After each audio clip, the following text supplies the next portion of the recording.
Šodien es tev parādīšu, kā ātri izveidot nelielu filcētu sirsniņu dekoram vai piespraudei. Tev vajadzēs vilnu, es izmantoju merino vilnu.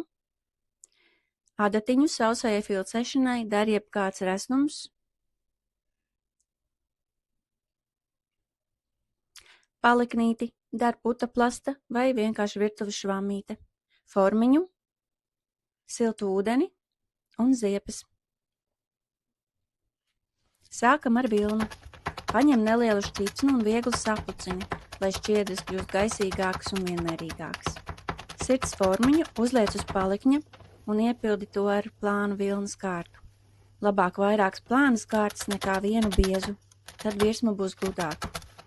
Kad forma ir piepildīta, ar filcēšanas adatu sāc fiksēt vilnu. Strādā ar vertikālām dūrienu kustībām, nevis slīpi, lai adata neizlūst. Un sāc no ārmalām, tas palīdz noturēt formu. Pēc tam vienmērīgi nostiprini visu sirsniņas laukumu. Ja redzi, ka vietām ir par plānu, pievieno vēl vilnu un turpini filcēt, līdz sirsniņa kļūst stingra un tur formu. Apgriez darbu arī uz otru pusi un atkārto to pašu.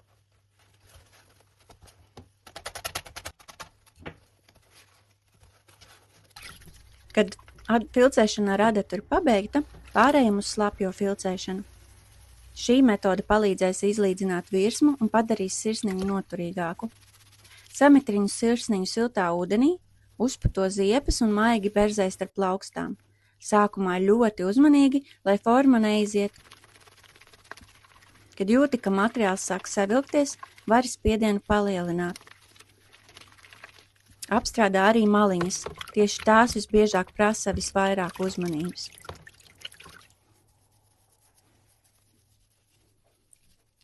Noskalo ziepes tīrā ūdenī un viegli izspied lieko mitrumu. Izlīdzini formu, kamēr vēl tā mitra, un atstāj nožūt. Kad sirsniņa sausa, vari to personalizēt, piemēram ar nelielu izšuvumu, uzrakstu, pērlītēm. Ja vēlies to nēsāt, aizmugurē piestiprini piespraudi. Un gatavs! Tevis pašas izgatavotā sirsniņa ir gatava nēsāšanai vai dāvināšanai. Piesako manam profilam, un iespējams drīz es pievienošu kādu jaunu meistarklasi.